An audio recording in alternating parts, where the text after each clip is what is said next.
Good evening, everyone.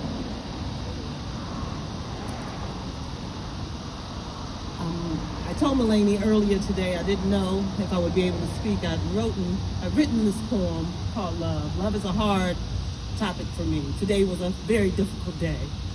But I read it to my daughter, and she told me with tears in her eyes, she said, "You have to speak it tonight." So if I speak it tonight and I'm emotional, please forgive me because it comes from my heart. Like Lainey said, Virginia is my home, but North Carolina is my new home. So I'm here in Wilmington sometimes, I'm in Virginia sometimes. I love Wilmington. I love the ocean. The water is very therapeutic for me. I've gone through a period probably in the last 40, you know how life just spins you around in so many different circles. And I know Lainey said, hey, you got a few minutes to introduce yourself. So I wanted to let you all know a little bit about me. All my life, I'm a project engineer. I'm a numbers person. So I'm also a financial person. So that's my other side of my life. But I'm also a God-fearing woman. I love God. I live my life by God. And you know, sometimes when you ask God to help you understand something better, how do I say it? If you ask for patience, you're gonna get a child. Be careful what you ask God to help you understand. Because sometimes the things that you're taking through, my goodness, I wasn't prepared. You know, I saw a lot of people deal with loss. Personally, I had never dealt with a lot of loss. I found myself going to funerals, but I was always in the back or, you know, over to the side and trying to comfort families, and I didn't know how to comfort them in the proper way. So I asked God, show me how to be more compassionate, because I know loss is definitely a time when we go through on one of the roughest seasons of our life. And then I hit that season where I stopped being in the back of the church, to that season where I was riding in the front car, to that season where I was writing the obituaries. I was in there with the funeral director. I did 6 funerals personally on my own in the last couple of years. 2 of those were my mother and father. And I learned what loss truly is, because life is different.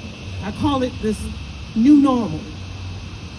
And it's a normal you never quite get used to, but it's definitely a normal you know God will take you through, and it's a normal that helps you to understand love.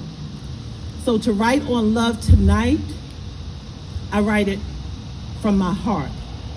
And what I bring you tonight is an expression of what over those years, like I told my son, this is my youngest son, that quote, it was the best of times and the worst of times. If that could explain my life, that's where my life is right now.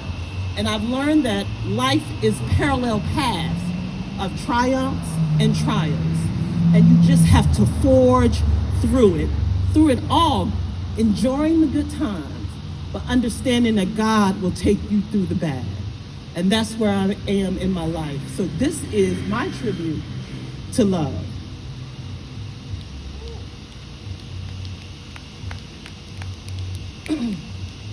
L.O.V.E. Just 4 simple letters.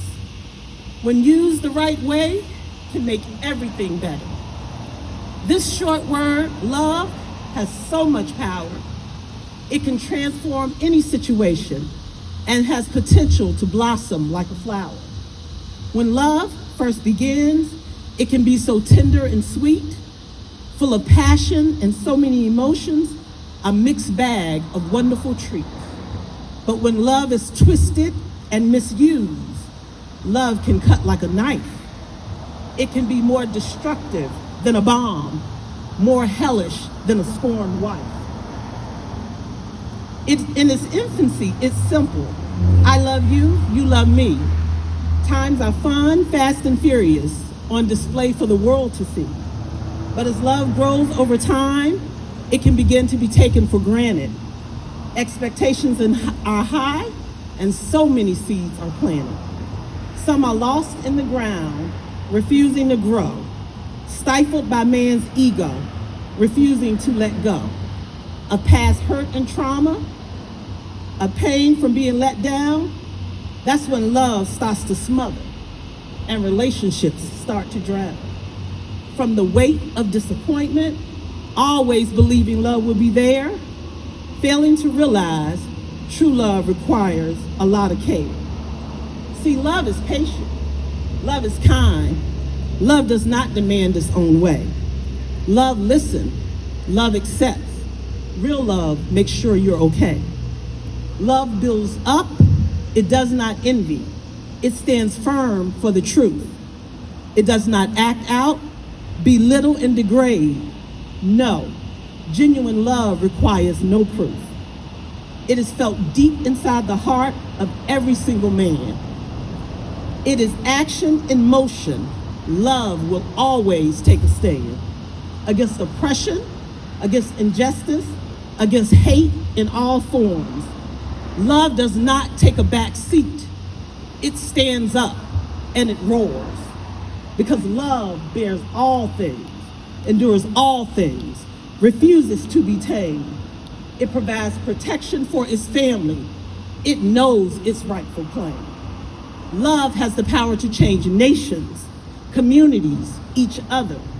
Love encourages every day and lifts up its brother. Love is not rude, nor is it angry. It empowers and it gives flight to dreams deferred, hopes denied. Love is an everlasting light. Seeds of love that are constantly nourished will continue to grow. There's no need for the words "I love you," because real love will always show in your actions and your reactions to the smallest of things. Love will protect and uplift you, honoring your place as queens and kings. So let love be your fortress, your strong tower, your glow. Because when true love is abounding, communities can't help but grow. In strength, in unity, empowered to care, uplifting one another, not afraid to share. Our knowledge, our resources, our gifts collectively, understanding there's no love greater than the God that resides in me.